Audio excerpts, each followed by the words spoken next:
오늘 우리에게 주시는 하나님의 말씀은 창세기 27장 1절에서 14절까지 말씀입니다. 1절 이삭이 나이가 많아 눈이 어두워 잘 보지 못하더니 맏아들 에서를 불러 이르되 내 아들아 하매 그가 이르되 내가 여기 있나이다 하니 이삭이 이르되 내가 이제 늙어 어느 날 죽을는지 알지 못하니 그런즉 네 기구 곧 화살통과 활을 가지고 들에 가서 나를 위하여 사냥하여 내가 즐기는 별미를 만들어 내게로 가져와서 먹게 하여 내가 죽기 전에 내 마음껏 너에게 축복하게 하라.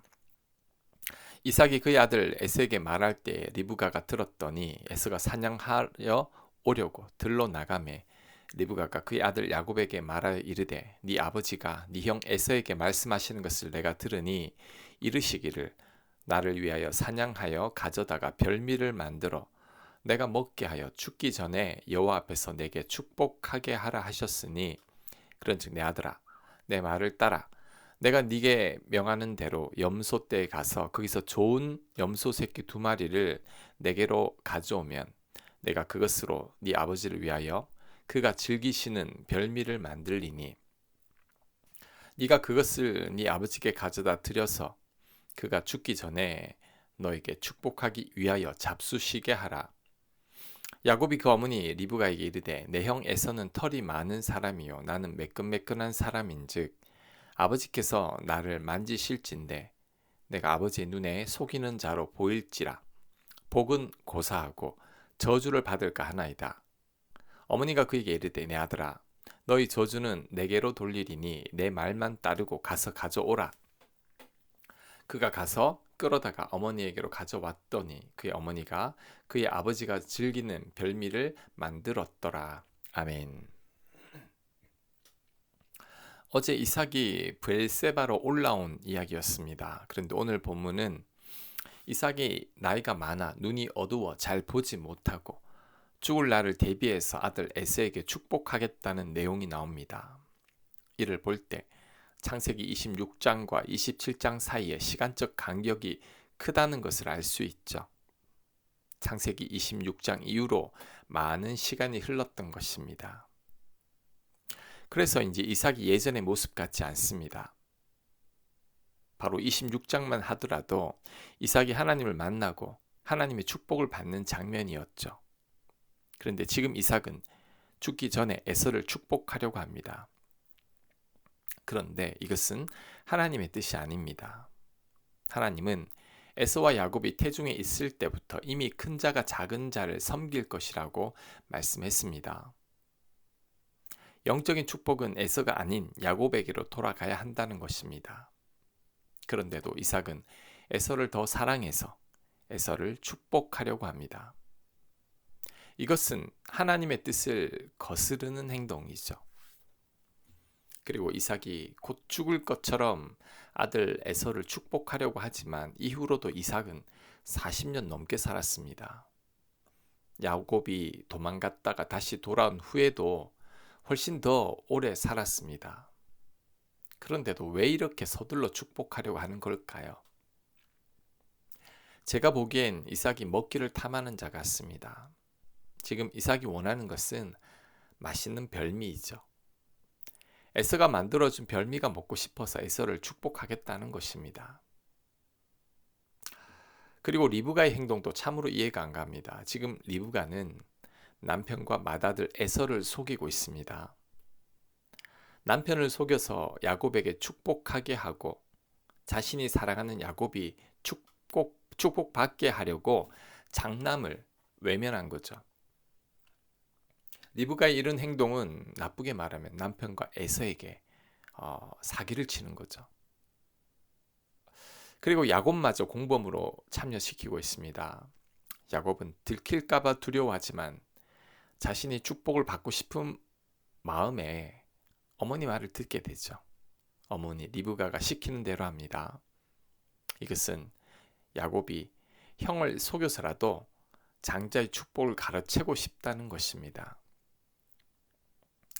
지금 이삭의 가정을 보면 이삭도 문제가 있고 리브가도 문제가 있고 야곱도 문제가 있습니다. 에서도 바로 이전 본문을 보면 이방 여인들과 자꾸만 결혼을 하고 있습니다. 그렇다면 에서도 문제가 있는 거죠. 온 가족들이 다 문제가 있는 것 같습니다. 그렇다면 이삭 가족들이 왜 이렇게 됐을까요? 너무 평탄했기 때문일 겁니다. 창세기 26장 이후로 27장까지 오랜 세월 너무나 평탄한 시간을 보냈기 때문이죠. 26장과 27장 사이에는 많은 시간이 흘렀음에도 아무런 내용이 없는 것은 그 사이에 하나님을 만난 얘기가 전혀 없었기 때문이죠. 하나님 만난 얘기가 없다는 것은 그동안 아주 평탄하고 무난하게 살았다는 것을 의미합니다. 그래서 영적으로 무뎌진 거죠. 이삭이 시력을 잃은 것도 어떻게 보면 이삭의 영적인 상태가 어두운 것을 은유적으로 드러낸 것이라고 볼 수 있습니다. 과거에 이삭은 모리아 산에서 아버지 손에 죽을 뻔했고 기근 때문에 고통받았으며 아내를 빼앗길까 봐 두려워하며 살았고 우물도 여러 차례 빼앗겨서 스트레스와 긴장 속에 살았죠. 이때 이삭은 오늘 본문의 이삭은 아니었습니다. 그래도 깨어 있었고 하나님 뜻대로 살려고 노력하던 이삭이었죠.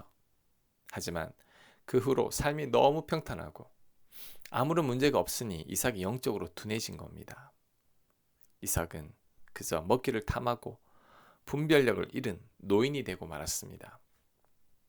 리브가는 자신의 뜻대로 하기 위해 남편과 아들을 속이고 있습니다.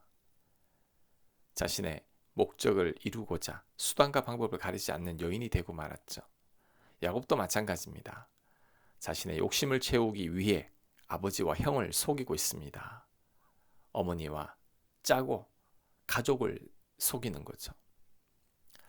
이렇게 모두가 변질된 것이 바로 너무나 풍족하고 평화롭고 아무런 문제없는 삶을 오랫동안 살아서 그렇습니다. 적당한 문제나 고난이 있었다면 절대 이렇게 변질되지는 않았을 겁니다. 자, 이를 볼 때 우리 인생의 문제나 고난이 꼭 나쁜 것만은 아니라는 것을 알 수 있습니다. 왜냐하면 그로 인해 우리가 깨어있게 되고 영적으로 무뎌지지 않기 때문입니다. 적당한 긴장 속에 사니까 하나님이 필요하고 하나님께 우리가 엎드리게 됩니다. 바울을 괴롭히는 가시와 같은 것들이 우리에게 있어야지 우리가 영적으로 무뎌지지 않습니다. 지금 무엇이 여러분을 힘들게 합니까? 지금 어떤 일로 인해 하나님을 간절히 찾고 있습니까? 적당한 고난과 적당한 긴장이 우리로 하여금 영적으로 퇴보하지 않게 합니다. 하나님과 친밀한 관계 속에 있게 하죠. 그러니 아무런 문제 없는 삶보다 지금의 긴장이 오히려 영적으로는 더 큰 복이라는 것을 깨닫길 바랍니다. 자, 그리고 한 가지만 더 살펴보겠습니다. 어떤 분들은 리브가를 옹호하는 분들이 있습니다. 왜냐하면 하나님이 리브가가 임신했을 때 에서가 야곱을 섬기게 될 것이라고 말씀하셨기 때문입니다. 영적인 축복을 받아야 할 사람은 야곱인데 이삭이 에서를 축복하려고 하니까 리브가가 그것을 막았다는 거죠. 하지만 그렇지 않습니다. 아무리 이삭이 하나님 말씀에 불순종해서 에서를 축복하려고 한다고 해도 남편까지 속여서는 안 됩니다. 아들까지 속여서는 안 됩니다. 이것은 절대 하나님 앞에 바른 방법이 아닙니다. 리브가가 남편을 속이지 않아도 하나님은 결국은 당신의 계획대로 행하시는 분이십니다. 비록 이삭이 에서를 축복했다고 할지라도 하나님은 결국은 야곱을 높이실 겁니다. 그러니 리브가가 남편과 아들을 속이면서까지 축복을 가로채지 않아도 됩니다. 그냥 리브가는 믿음으로 기다리기만 하면 하나님께서 당신의 뜻대로 다 하실 겁니다. 이것을 우리들의 삶에도 잘 적용해야 합니다. 우리들도 리브가와 야곱처럼 우리들 뜻대로 되지 않으면 수단과 방법을 가리지 않을 때가 있습니다. 나의 목적을 이루기 위해서라면 우리도 리브가와 야곱처럼 꾀를 부리고 불법을 저지를 때가 있습니다. 또한 우리는 잘 기다리지를 못하죠. 기다리지를 못해서 하나님의 뜻이 아닌 줄 알면서도 리브가나 야곱처럼 인간적인 방법을 동원하죠. 내 힘과 내 인맥과 내 힘으로 모든 것을 해결하려고 합니다. 하지만 이런 삶은 결국 리브가나 야곱과 같은 삶에 불과합니다. 이런 삶은 결국 고난의 인생을 살게 하죠. 리브가나 야곱만 봐도 잘 알 수 있습니다. 리브가는 이번 일로 인해서 사랑하는 아들 야곱과 헤어지게 됩니다.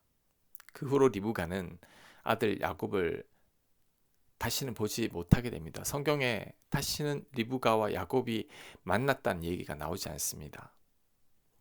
야곱도 이번 일로 인해 도망을 가게 되고 그 후로 130살이 될 때까지 험악한 인생을 살게 됩니다. 그리고 야곱은 형과 아버지를 속여서 축복을 받아냈지만 이삭의 유산을 한 푼도 받지 못했습니다. 야곱의 모든 재산은 라반 집에서 얻어낸 거죠. 결국 리브가와 야곱의 속임수로 얻어낸 것은 하나도 없습니다. 괜히 이삭과 에서를 속이려다가 가족 간에 불화만 생겼고 불행한 삶을 살게 된 것입니다. 우리는 이런 리브가와 야곱의 삶을 기억해야 합니다. 내 목적을 이루기 위해 수단과 방법을 가리지 않는 삶은 하나님께서 절대 기뻐하지 않습니다. 어떤 이유에서든 불법은 정당화될 수 없습니다.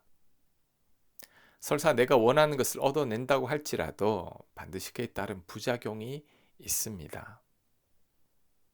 그러니 우리는 무엇보다도 하나님 기뻐하시는 삶을 살아야 합니다. 하나님 뜻대로 살아야 합니다.